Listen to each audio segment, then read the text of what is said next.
And in our interview segment, I had a conversation with the Director of Policy and Research at the Space Agency, Dr. Francis Chizia.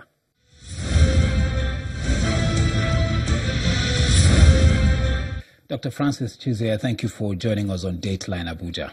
Thank you for having me. Now, only recently, residents of Abuja experienced some natural occurrences. The people of Mpapi specifically would remember that. There was a tremor last month, and then there was an explosion afterwards in the same area, which resulted in emission of molten magma, as is been reported. Now, I know the relevant agencies have done their work and they've done their findings and, of course, published their results afterward. But let's take another look at it all over and see, does this suggest in any way that Nigeria actually stands the risk of experiencing any of these natural occurrences? Natural disasters are things that can occur everywhere. From studies, you can see that we have a lot of fault lines within the earth crust around Abuja, Kaduna area. In the last few years, we've witnessed earth tremors in some part of Nigeria, Ijebu-Ode, Shaki, some part of Bayelsa State, is it Bayelsa River State, and the one we experienced last year in Koi area in Kaduna. The fault lines are there, and the possibilities are there. The Nigerian Geological Survey, did make attributing its findings to these states, Bayelsa, Kaduna, Ogun, Oyo, and Abuja area, like you had alluded to. But they were very emphatic that Nigeria is on a stable spectrum, and so it's very unlikely to witness any of this. I would not agree completely to that. We know there are some fault lines that run through certain corridors within Nigeria. Our research work has shown those fault lines are there. And we, as an agency, we're monitoring using space-based appliances to measure it. We have seismometers in strategic areas in Nigeria, which we use to measure this. So there are fault lines there. They are beginning to become a little more active than we ever have seen them before, but they are there. And we should note that these possibilities that such occurrences are there. Are there any particular reasons for this increase in activity that has been witnessed? Would it be something that people are doing, perhaps? Well, research work is being going. A lot of theories being proposed while we're beginning to witness these. If you look at the one that happened in Kaduna last year, it was about this time of the year during the rainy season. People are bringing a lot of theories about what could be triggering it at certain times. So I cannot tell you specifically 100% that this might be the cause, but work is being ongoing, and I'm sure they will inform Nigerians when we're 100% sure of what could be triggering those activities. Let me talk to you about an area I know you have a lot of interest in, our satellite. Now, one has been in orbit since 2003, and I need you to confirm there were 5. How many do we have at the moment? For the Earth observation satellite, presently we have 2 in orbit. We have 1 communication satellite in orbit.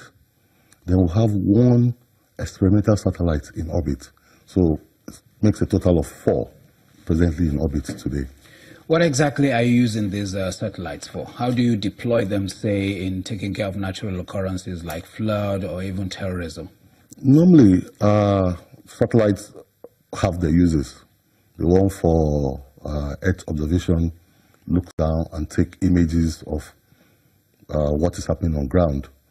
The Nigerian Sat-2, the Nigerian Sat-X is built for that mainly. They take images of what is happening, what has happened, and what's going to be like. So we use data that we collect from these satellites. We're able to analyze what is on ground. If you're in an aircraft, you see a wider area than for a satellite. You see a wider area and see changes on what could have been for flooding. You see the flood plains, able to assess all those and probably advise government called NEMA on what they need to do in certain areas. Has this collaboration been going on? It's always been there. We work very closely with most of data users like NEMA, especially for disaster purposes here. Let's talk about NightSat-2 now. It was launched in August 2011, and from records, we do know that it's perhaps due for replacement at the moment. What's going on in that field? Well, we've started visibility studies of replacement as looking at what we call needs assessment. What do we need to have out there? We have to improve on what our satellites are. The first one was Nigerian Sat 1. It has a resolution of 32 meters. Nigerian Sat 2 has a resolution of 2.5 meters. So we're looking at what would we need to, one, we have to ensure continuity. We have to ensure we're able to capture more applications with what the satellite payload will be. So we're working on trying to put in another Earth satellite for Nigeria very soon.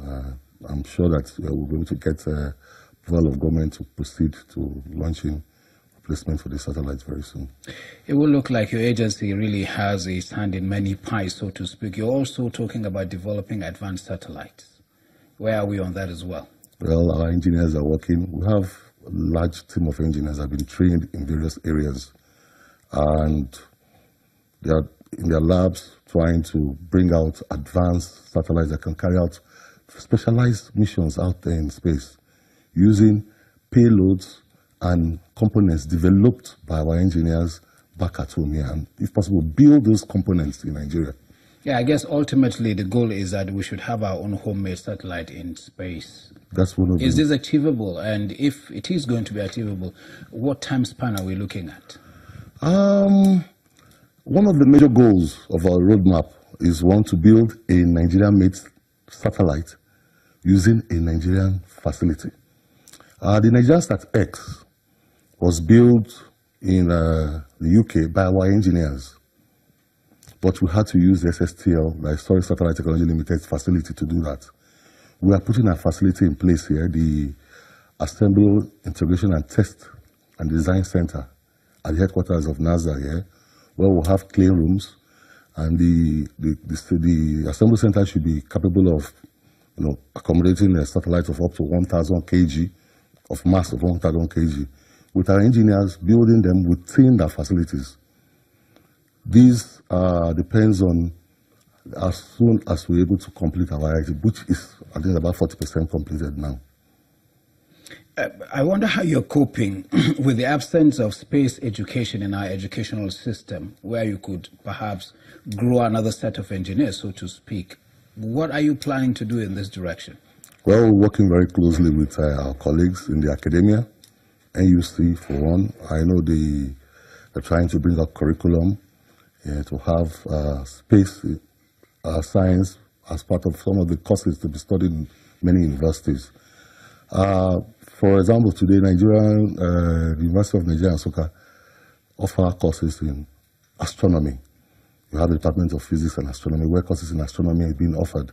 But they're trying to expand this to other universities to ensure that courses in space science are being offered in different departments. Space science is not only physics.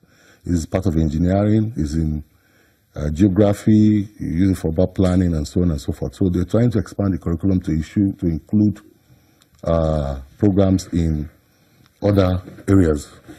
So we have always had that, not only in the universities, even in secondary schools. We want to have our people be able to have our people in secondary school be able to understand, know what space can do for them, and then teach them how, and then possibly they could build a career in space in the near future.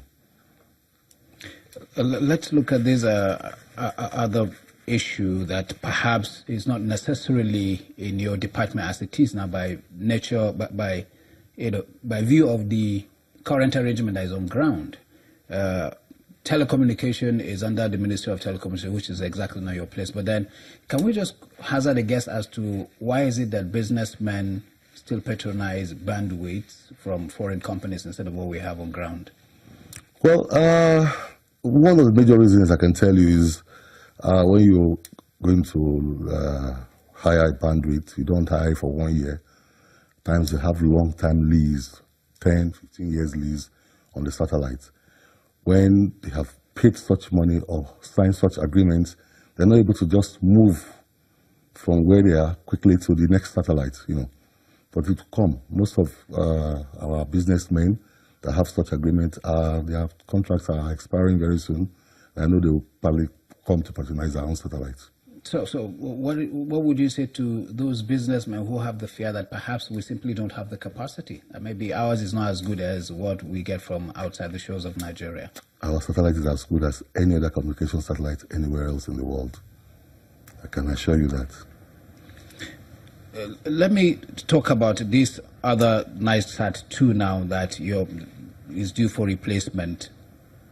In terms of cost, Naira and Kobo now, is this something that is feasible going by the current cash crunch or squeeze that the country is facing? You'd say that, is it? I mean, in terms of money now that you're going to probably be spending to replace the old one, is this something that you think can readily be available, or you're looking at partnering perhaps with other investors to be able to put it back in place? If you look at the gains of having your own satellite out there, gains to government as a whole, even for the Nigerian Sat2 satellite as a whole, the kind of data it has provided for Nigeria, our government should be able to provide funds to build the satellite. Satellites now are not as expensive as they used to be in the former days, though they're still expensive. I'm not saying they're cheap, but they're not as expensive, you know. With advancement in electronics all over the world, this had helped to beat down the cost of satellites. So I'm sure Nigeria can afford it. How much are you looking at in terms of figure? Let's have a rough estimate. It depends. You know, like I said, we're still doing the needs assessment. It's the payload on board the satellite that determines the cost per se. Of course, like, what will the satellite be doing? So it's difficult to say right now. I'm sure we'll be getting to find out exactly what we'll be spending to acquire one in due course. Yes. Mr. Francis Chezia, Director, Policy and Research, National Space Research and Development Agency, I'd like to thank you once again for joining us on the program. Thank you very much. Thank you so much. You.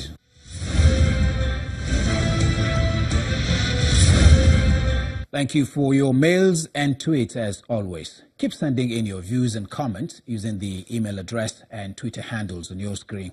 Also be sure to share anything that is happening within your locality. Don't forget you can view the program on youtube.com/channelsweb/videos. I'd like to thank you for your time. Thank you for watching. I'm Ibrahim Adra. I'll see you next week.